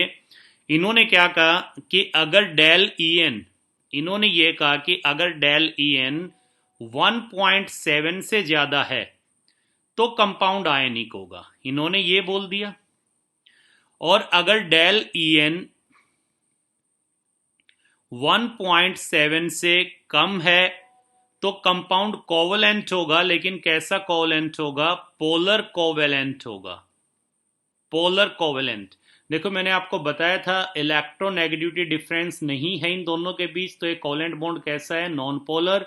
और अगर इन दोनों के बीच इलेक्ट्रोनेगेटिविटी डिफरेंस आ गया और बी की इलेक्ट्रोनेगेटिविटी सपोज यहाँ ज्यादा है ए से, तो ये इन इलेक्ट्रॉन को अपनी तरफ अट्रैक्ट कर लेगा शेड पेयर वालों को, जिसकी वजह से इस पे स्लाइटली नेगेटिव, इस पे स्लाइटली पॉजिटिव चार्ज आ जाएगा, और हम कहेंगे कि ये बॉन्ड पोलर तो है लेकिन कोवलेंट तो है लेकिन पोलर है, और ये बॉन्ड नॉन पोलर कोवलेंट है, क्योंकि इलेक्ट्रोनेगेटिविटी डिफरेंस नहीं है, तो ये इलेक्ट्रॉन बिल्कुल इनके बीच में पड़े रहेंगे। यहाँ पे जो शेड पेयर ऑफ इलेक्ट्रॉन है, ये जो मैं दिखा रहा हूँ, ये बिल्कुल इस ए के और इस ए के मिडवे में होंगे, बिल्कुल इनके बीच में पड़े होंगे। लेकिन इस केस में क्या होगा, shared pair of electron slightly इस बी की तरफ चले जाएंगे अगर इसकी इलेक्ट्रोनेगेटिविटी ज्यादा है तो, जिसकी वजह से इस पे डेल नेगेटिव और इस पे डेल पॉजिटिव चार्ज आ जाएगा, और हम कहेंगे कि ये बॉन्ड कोवलेंट तो है लेकिन पोलर है। और अगर डेल ई एन इक्वल है 1.7 के, तो फिर उन्होंने कहा कि 50% आयनिक हो जाएगा, 50% आयनिक। और अगर इलेक्ट्रोनेगेटिविटी डिफरेंस 0 है तो यहां पे जो बॉन्ड बनेगा वो क्या बनेगा, non polar covalent, non polar covalent. और आप ये कह सकते हो 100% कोवेलेंट, 100% कोवेलेंट, क्योंकि यहाँ पे जो पोलर बनेगा, तो पोलर में आपको पता है इस पे नेगेटिव इस पे पॉजिटिव चार्ज आ गए, तो यानी ये आयनिक कैरेक्टर इंट्रोड्यूस हो गए इसमें। लेकिन यहाँ कोई चार्ज नहीं है, कोई पोलरिटी यहाँ पे डेवलप नहीं हुई है, तो ये मैं कहूँगा नॉन पोलर कोवेलेंट यानी 100% कोवेलेंट है। ऐसा गैलिस ने कहा था इसके बारे में। तो अगर जैसे फॉर एग्जांपल इसमें हम चलो एक कॉमन एग्जांपल वैसे लेके चलते हैं कि आपके पास ए बी कोई कंपाउंड है और सपोज ए की इलेक्ट्रोनेगेटिविटी है 2.1 और बी की इलेक्ट्रोनेगेटिविटी है 3.5, तो गैलिस के अकॉर्डिंग क्या आएगा यहाँ पे, अगर हम इलेक्ट्रोनेगेटिविटी डिफरेंस निकालते हैं तो क्या आ जाएगा, 3.5 माइनस 2.1 दैट इज 1.4 आ गया। तो 1.4 आ गया तो ये कंपाउंड कैसा होगा, देखिए अगर इलेक्ट्रोनेगेटिव डिफरेंस 1.7 से कम है, तो हमने आपको बताया था कि इलेक्ट्रोनेगेटिव डिफरेंस अगर इससे कम आएगा तो कैसा बनेगा, पोलर कोवलेंट। तो मैं कह सकता हूँ यहाँ पे बॉन्ड कैसा बन गया, पोलर कोवलेंट बन जाएगा अकॉर्डिंग टू गैलिस। अब इसमें अगर हम देखते हैं, इस केस में अगर हम देखें तो यहाँ HF जो है, HF का केस अगर हम उठाएं तो ये कोवलेंट है, कोवलेंट है अकॉर्डिंग टू हैनी एंड स्मिथ, अकॉर्डिंग टू हैनी एंड स्मिथ। अगर इसको हम उठा के चलते हैं तो, क्योंकि अभी आपने पीछे निकाला था ना इसके लिए न्यूमेरिकल, तो HF कैसा आया था, कोवलेंट अकॉर्डिंग टू हैनी एंड स्मिथ, कैसा आया था, कोवलेंट अकॉर्डिंग टू हैनी एंड स्मिथ। और अगर हम गैलिस के बेस पे लेन का इलेक्ट्रोनेगेटिव डिफरेंस अगर आप निकालते हैं HF का, तो HF का इलेक्ट्रोनेगेटिविटी डिफरेंस आपके पास कितना आ गया था, 1.9, और अगर 1.9 आएगा तो 1.7 से ज्यादा है, तो इसके अकॉर्डिंग कैसा है, ये आयनिक है अकॉर्डिंग टू गैलिस, इसके अकॉर्डिंग ये आयनिक है। ठीक है, फिर अकॉर्डिंग टू गैलिस एक चीज कही गई इसने कि अगर इसके बेस पे ले तो अकॉर्डिंग टू गैलिस मैं यहां ये लिख सकता हूं, मैंने आपको पहले बताया था H F is an exception, H F is an exception, यह एक एक्सेप्शन है गैलिस के अकॉर्डिंग, यानी कि ये आयनिक नहीं बल्कि कोवलेंट ही होगा। तो गैलिस के अकॉर्डिंग ये क्या आ गया, एक एक्सेप्शन आ गया यहाँ पर। तो this is all about the nature of bond. इसमें कोई प्रॉब्लम है बेटा तो मुझे बताइए एक बार। पेन कॉपी आपके पास है बेटा, लिखना शुरू करें। नेक्स्ट हम लेकर के चल रहे हैं nature of oxide. Next application है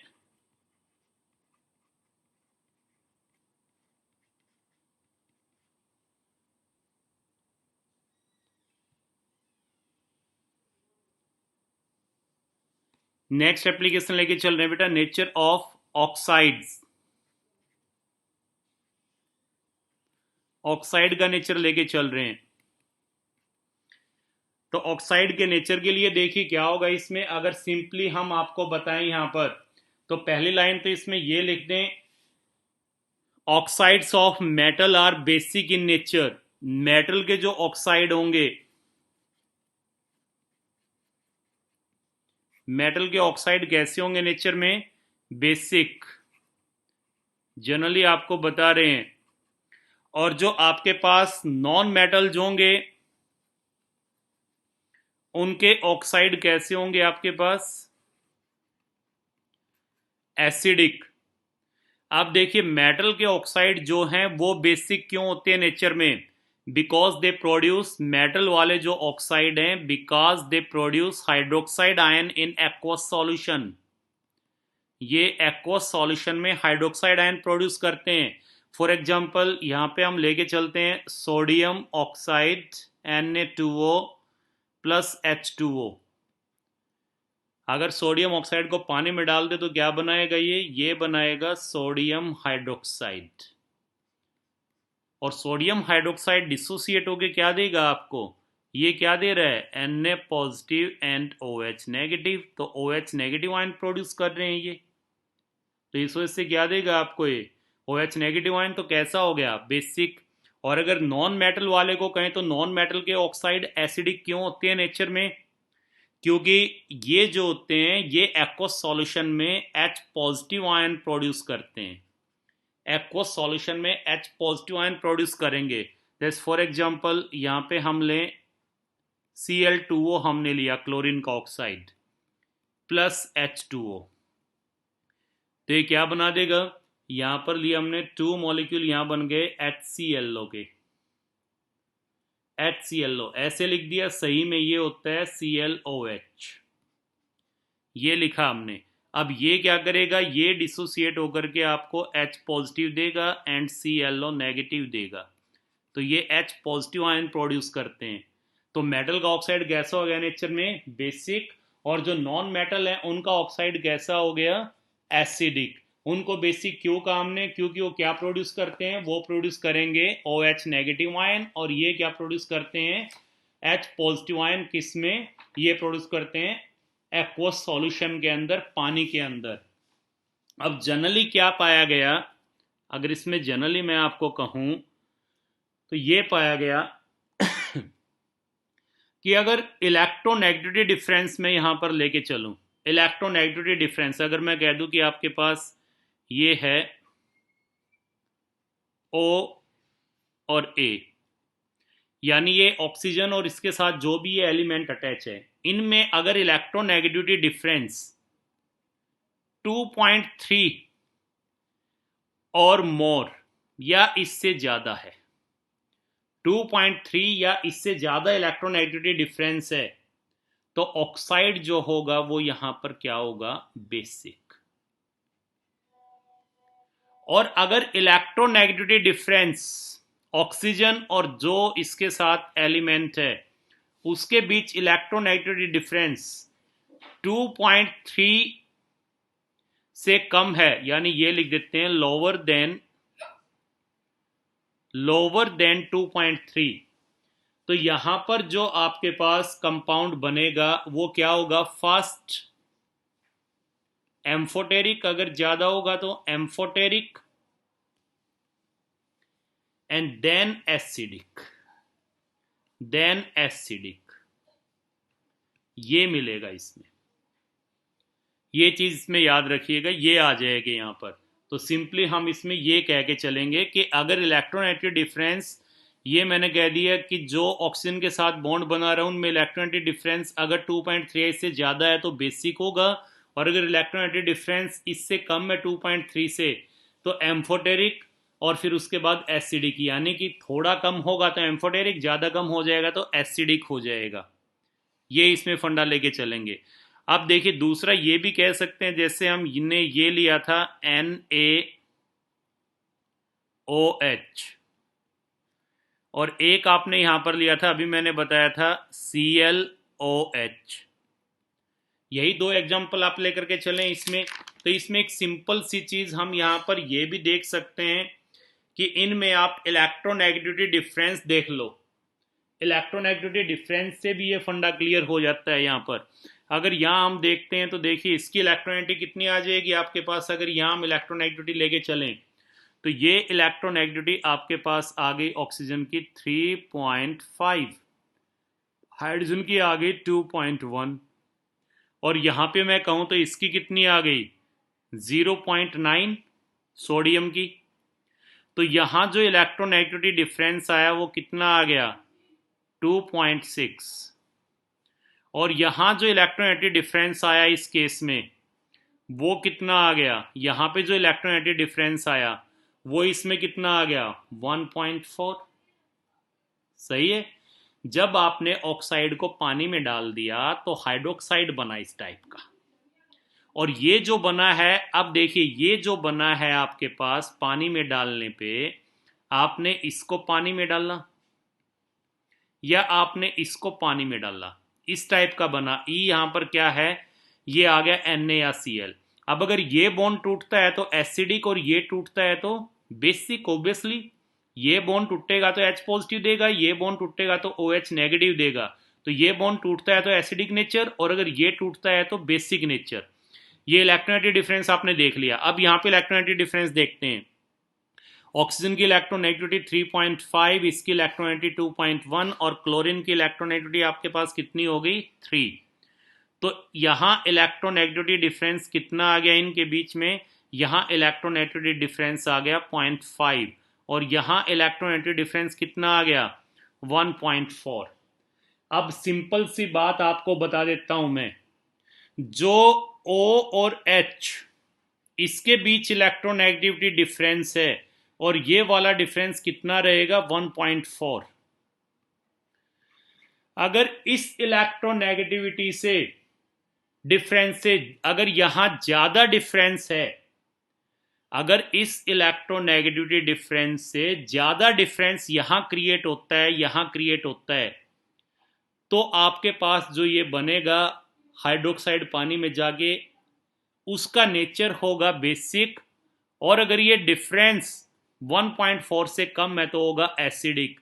या मैं सिंपली यहां पर ये कह दूं कि ये देखो यहाँ किसकी इलेक्ट्रोनेगेटिविटी डिफरेंस ज्यादा है इस बॉन्ड का, तो ये वाला 0.4 से कम है तो होगा एसिडिक। या मैं सिंपली यहां पर ये कह दूं कि ये देखो यहाँ किसकी इलेक्ट्रोनेगेटिविटी डिफरेंस ज्यादा है इस बॉन्ड का, तो ये वाला बॉन्ड जो होगा ये ब्रेक हो जाएगा, ये वाला बॉन्ड ब्रेक हो जाएगा। अगर इलेक्ट्रोनेगेटिविटी डिफरेंस जो ऑक्सीजन और हाइड्रोजन के बीच है वो 1.4 है, यहां अगर वो डिफरेंस इससे ज्यादा होगा तो ये बॉन्ड ब्रेक होगा, और अगर ये डिफरेंस 1.4 से कम है तो फिर ये वाला बॉन्ड ब्रेक हो जाएगा। इलेक्ट्रोनेगेटिविटी डिफरेंस से मैं ये कह सकता हूं सिंपली आपको। तो इस केस में क्या हुआ, ये वाला बॉन्ड ब्रेक हुआ, इसकी इलेक्ट्रोनेगेटिविटी डिफरेंस ज्यादा है, यहाँ पे इलेक्ट्रोनेगेटिविटी डिफरेंस ज्यादा है, तो ये वाला बॉन्ड ब्रेक हुआ। ये ब्रेक होगा तो क्या देगा हाइड्रोक्साइड आयन, और ये ब्रेक होगा तो क्या देगा H पॉजिटिव आयन। तो ये बेसिक और ये कैसा हो गया एसिडिक हो गया नेचर में।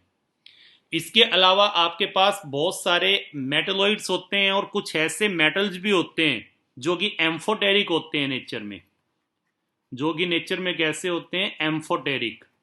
अब एम्फोटेरिक ऑक्साइड क्या होते हैं, जो एसिड और बेस दोनों के साथ रिएक्ट कर सकते हैं, उन्हें एम्फोटेरिक बोलते हैं।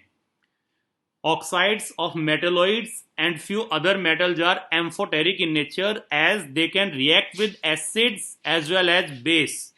जैसे हम कुछ मेटलोइड्स के लें, जैसे इसमें ऑक्साइड में एग्जांपल लेता हूं, बेरिलियम ऑक्साइड आपने लिया, या आपने एल्यूमिनियम ऑक्साइड इसमें लिया, या इसमें जिंक ऑक्साइड आपने लिया, या टीन ऑक्साइड लिया, या PbO2 लिया, ये कुछ लिखे हैं मैंने, ये कैसे हैं? एम्फोटेरिक है नेचर में, एम्फोटेरिक है नेचर में। अब देखिए, अगर आपके पास एक ऑक्साइड ये है, तो आपको पता है ये ऑक्साइड किसका है? मेटल का। मेटल का ऑक्साइड है, इसका नेचर कैसा होगा? बेसिक। बेसिक नेचर होगा तो किससे रिएक्ट करेगा? एसिड से। अगर इसमें मैं एसिड डाल दूंगा तो उसके साथ रिएक्ट कर जाएगा, लेकिन अगर इसमें बेस डालूंगा तो रिएक्ट नहीं करेगा। तो अब देखिए, इसमें एक बहुत बड़ी क्वेश्चन लेते हैं। मान लो आपके पास कैल्शियम ऑक्साइड और जिंक ऑक्साइड इसका मिक्सर है और आप इसे सेपरेट करना चाहते हैं, तो कैसे करें? अब हमें पता है कि ये क्या है नेचर में? बेसिक। और ये क्या है नेचर में? एम्फोटेरिक। और दोनों का मिक्सर हमारे पास है, तो हम क्या करेंगे? इस मिक्सर में बेस डाल दें। सपोज ये जो मिक्सर है इसके अंदर हमने ऐड कर दिया सोडियम हाइड्रोक्साइड। सोडियम हाइड्रोक्साइड किसके साथ रिएक्ट करेगा? इसके साथ तो रिएक्ट करेगा नहीं, क्योंकि ये भी बेस है, ये भी बेस है, कोई रिएक्शन नहीं होगी। और इसके साथ रिएक्ट कर जाएगा जिंक ऑक्साइड के साथ। जिंक ऑक्साइड जो ये एम्फोटेरिक, एम्फोटेरिक का क्या होता है? अगर कोई स्ट्रॉन्ग एसिड प्रेजेंट है तो ये खुद बेस का काम करना शुरू कर देते हैं, और अगर कोई स्ट्रॉन्ग बेस है तो ये खुद एसिड का काम करना शुरू कर देते हैं। तो यहां पर इस मिक्सचर को कैसे सेपरेट करेंगे? जब इसमें सोडियम हाइड्रोक्साइड डालेंगे तो जो कैल्शियम ऑक्साइड है उसकी सोडियम हाइड्रोक्साइड के साथ कोई रिएक्शन नहीं होगी। यहां कोई भी रिएक्शन नहीं होगी इनकी, क्योंकि ये भी बेसिक, ये भी बेसिक। और जबकि जिंक ऑक्साइड जो है ये सोडियम हाइड्रोक्साइड के साथ रिएक्ट कर जाएगा, क्योंकि यहां पर ये बेस का काम करेगा और ये एसिड का कर जाएगा, एम्फोटेरिक है। और ये क्या बना लेगा यहां पर? ये आप इसको दिखा सकते हैं Na2ZnOH 4 टाइम्स, ये दिखा सकते हैं। या आप और इसको दूसरे तरीके से ये भी लिख सकते हैं, आप इसको Na2ZnO2 ये लिख सकते हैं, और प्लस वाटर करके लिख देंगे, और ये आ जाएगा। इसको हम कहेंगे सोडियम जिंकेट। कॉम्प्लेक्स बनाएगा बेटा ये, इसको हम कॉम्प्लेक्स कहते हैं, कोऑर्डिनेशन कंपाउंड। ये पूरा चैप्टर +2 में करवाएंगे आपको। कॉम्प्लेक्स बना लेगा, और जो एक कॉम्प्लेक्स बनेगा यहाँ पे सोडियम जिंकेट, ये वाटर सॉल्युबल होगा, सॉरी इस सोडियम हाइड्रोक्साइड में सॉल्युबल होगा। तो ये तो सोडियम हाइड्रोक्साइड में डिजोल्व हो जाएगा, calcium oxide as it is पड़ा रहेगा, तो दोनों को सेपरेट कर सकते हैं। जब इस मिक्सर में हमने सोडियम हाइड्रोक्साइड डाल दिया तो कैल्शियम ऑक्साइड की कोई रिएक्शन नहीं हुई, लेकिन जिंक ऑक्साइड इसमें डिजोल्व हो गया। क्यों डिजोल्व हो गया? Due to formation of this complex, sodium zincate complex बन गया, इसकी वजह से इसमें सॉल्युबल हो गया है। जो इसके अंदर पानी है सोडियम हाइड्रोक्साइड में, उसमें सॉल्युबल हो जाएगा। तो इसकी वजह से क्या होगा? यहाँ पे कैल्शियम ऑक्साइड और जिंक ऑक्साइड का जो मिक्सर है वो सेपरेट हो जाएगा। कॉम्प्लेक्स इसके अंदर क्या होता है? यहाँ पे अगर हम देखते हैं तो देखिए, कॉम्प्लेक्स जो यहाँ पर बना है आपके पास, इस कॉम्प्लेक्स में मैं कहूँ तो ये आपके पास कैटायन है जो कि सिंपल है, और ये पोर्शन आपके पास एनायन है। और ये एनायन कैसा है? कॉम्प्लेक्स। देखिए, अगर मैं इसको डिसोसिएट करता हूँ तो एक किस्म से मैं ये कहूँगा, ये देगा आपको 2 Na पॉजिटिव, और एक ही आपको देगा एनायन। और एनायन कैसा होगा? ये वाला एनायन होगा। अब मान लो आपके पास, सपोज मैंने कहा कि आपके पास NaCl है, ये डिसोसिएट होगा तो क्या देगा? Na positive plus Cl negative. ये भी सिंपल, ये भी सिंपल, यानी normal cation normal anion.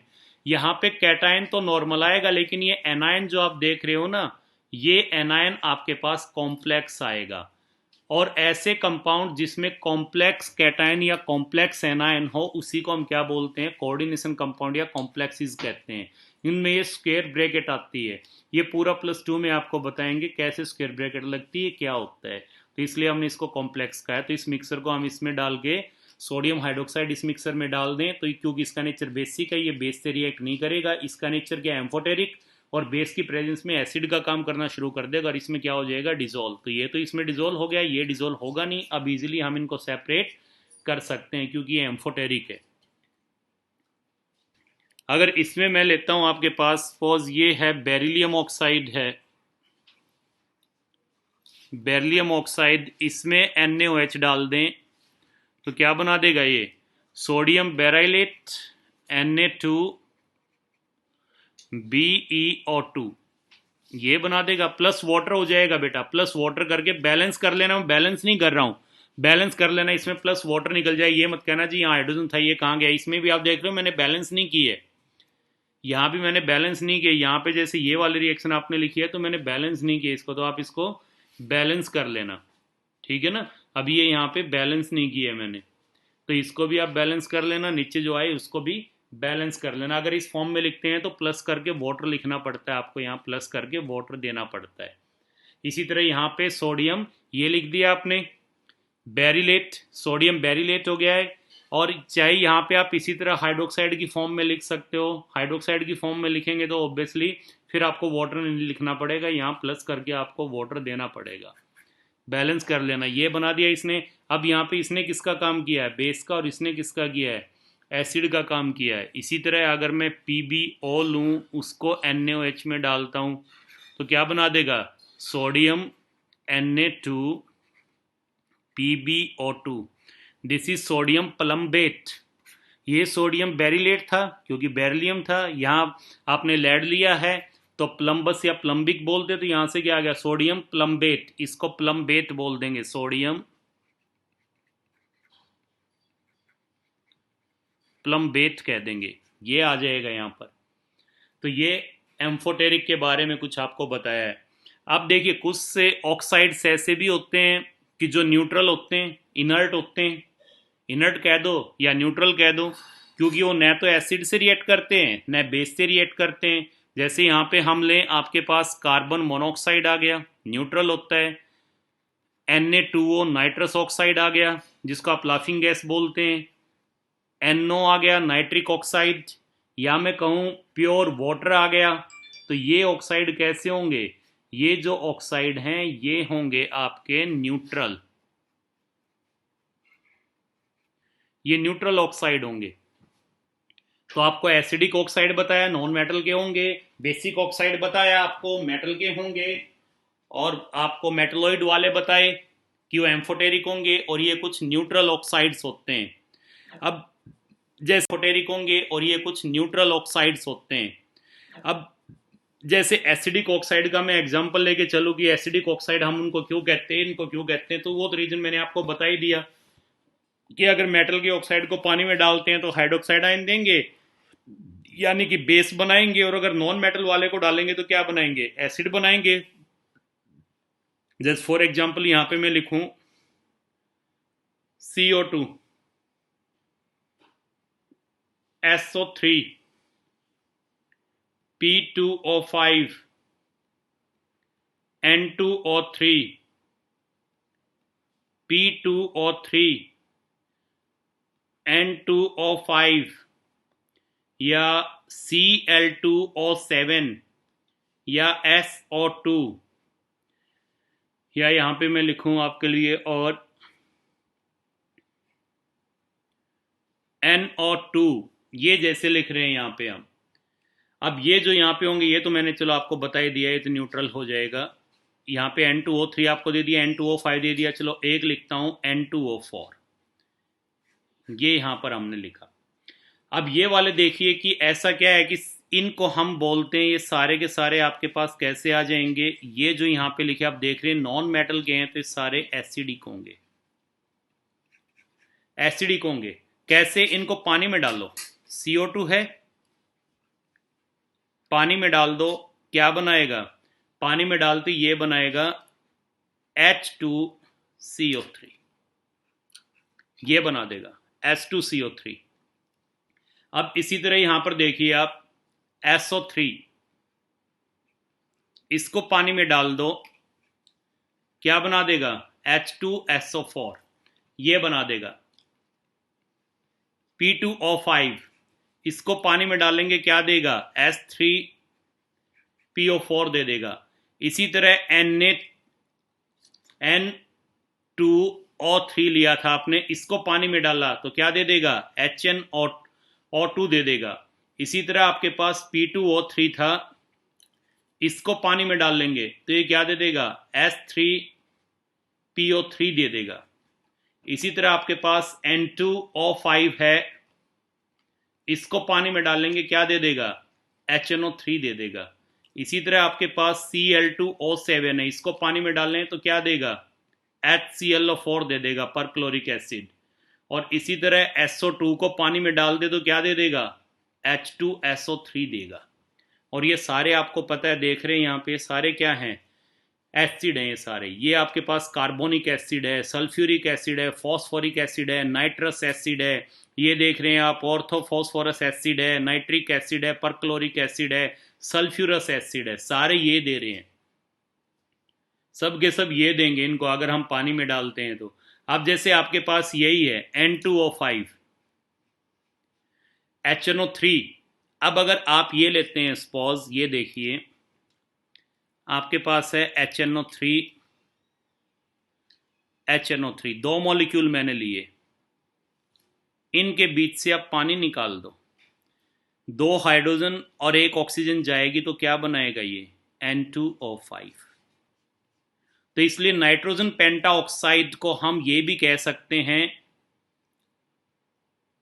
Anhydride of nitric acid. Nitric acid का एनहाइड्राइड, यानी कि नाइट्रिक एसिड में से पानी निकालने से बना है तो नाइट्रिक एसिड का एनहाइड्राइड हो गया ये हम इसको कह सकते हैं। इसी तरह आपके पास ये है नाइट्रस एसिड HNO2, इसमें से पानी निकाल दो, दो हाइड्रोजन एक ऑक्सीजन तो क्या बन गया, N2O3। तो इसको क्या कह सकते हैं हम, एनहाइड्राइड ऑफ नाइट्रस एसिड। ये आप देख रहे हैं यहाँ पे इसने ये दिया था पानी में, एनहाइड्राइड ऑफ नाइट्रस एसिड, ये हम इसको बोल सकते हैं। तो ये जितने भी जैसे यहाँ पर ऑक्साइड है इसको हम कह सकते हैं anhydride of carbonic acid, anhydride of sulphuric acid, anhydride of phosphoric acid, anhydride of nitrous acid, ये हम इनको कह सकते हैं। तो ये क्या आ जाएंगे, एसिडिक ऑक्साइड।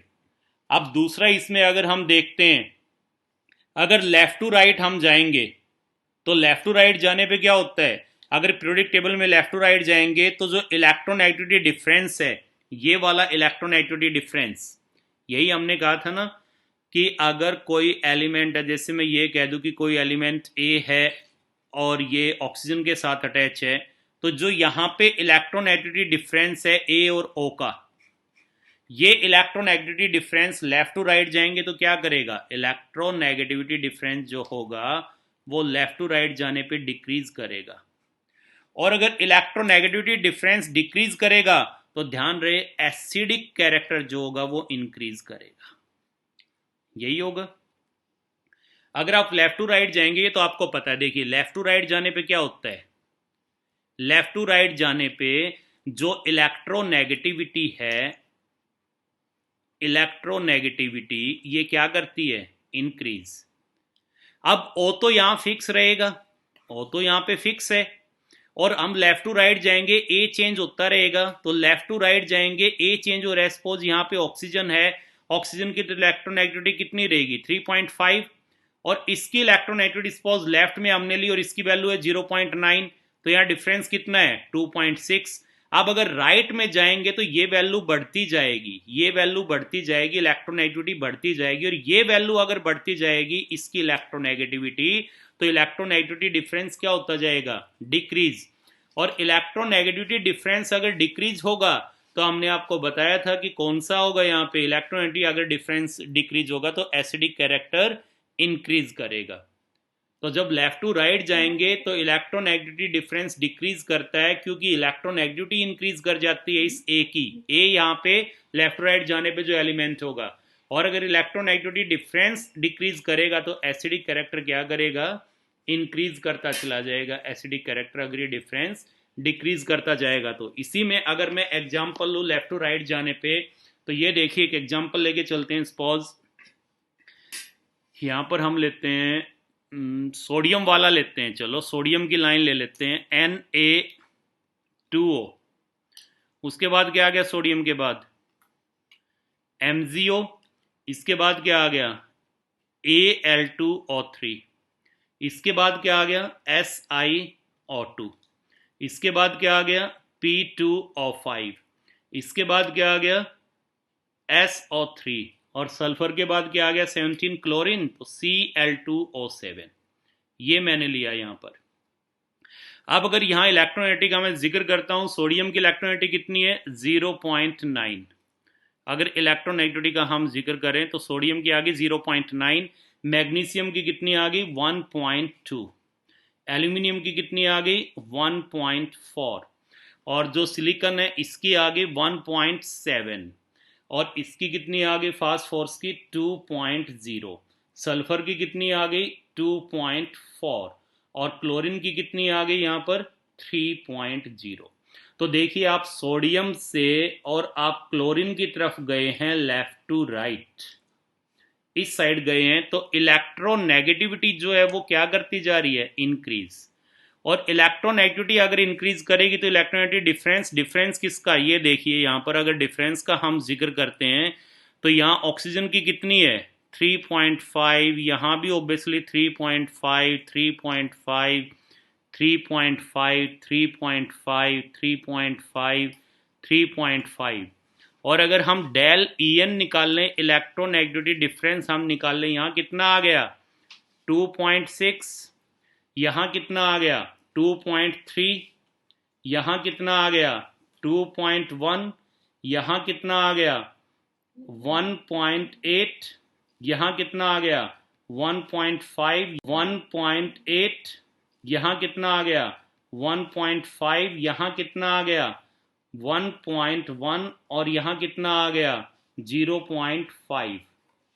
तो आप देख रहे हैं यहाँ पे मैंने कहा था कि जब लेफ्ट टू राइट जाएंगे तो इलेक्ट्रोनेगेटिविटी देखिए इनकी, यहाँ मैंने AO लिया था, AO, A किसको लिया सोडियम, मैग्नीशियम, एल्यूमिनियम, सिलिकॉन, ये, तो इस साइड जाएंगे तो A की इलेक्ट्रोनेगेटिविटी क्या करती जा रही है, ये देखिए इंक्रीज।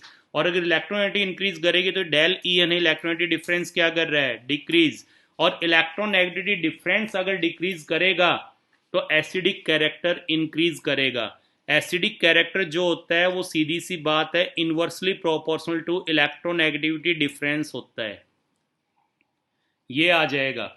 और अगर बेसिक कैरेक्टर हम लेके चलें, बेसिक कैरेक्टर का अगर मैं जिक्र करूं, बेसिक कैरेक्टर जो होगा ऑक्साइड का वो डायरेक्टली प्रोपोर्शनल हो जाएगा difference of electronegativity of metal and oxide. ये इलेक्ट्रोनेगेटिव डिफरेंस है किसका मेटल और ऑक्साइड का, मेटल एंड ऑक्साइड का इलेक्ट्रोनेगेटिव डिफरेंस। तो बेसिक कैरेक्टर इसके डायरेक्टली और यहाँ हो जाएगा इनवर्सली। तो यहाँ पे अगर हम देखते हैं तो आप देख रहे हो इसकी इलेक्ट्रोनेगेटिव डिफरेंस कितना है, यहाँ इलेक्ट्रोनेगेटिव डिफरेंस 2.6 आया है, और 2.6 आएगा तो हम क्या कहेंगे 2.6 के केस में हमने आपको क्या बताया था कि इलेक्ट्रोनेगेटिव डिफरेंस अगर 2.3 से ज़्यादा है तो कैसा होगा नेचर में बेसिक, तो ये हो जाएगा यहाँ स्ट्रॉन्ग बेसिक, SB का यहाँ स्ट्रॉन्ग बेसिक लिख रहा हूँ मैं। और यहाँ पे MgO का कितना है 2.3, तो ये बेसिक कह दूँ मैं, ये स्ट्रॉन्ग बेसिक क्योंकि डिफरेंस ज़्यादा है, ये कम डिफरेंस तो बेसिक हो गया। और ये 2.3 से कम है लेकिन उसके नज़दीक लगता है तो ये कैसा होगा एम्फोटेरिक, ये एम्फोटेरिक होगा,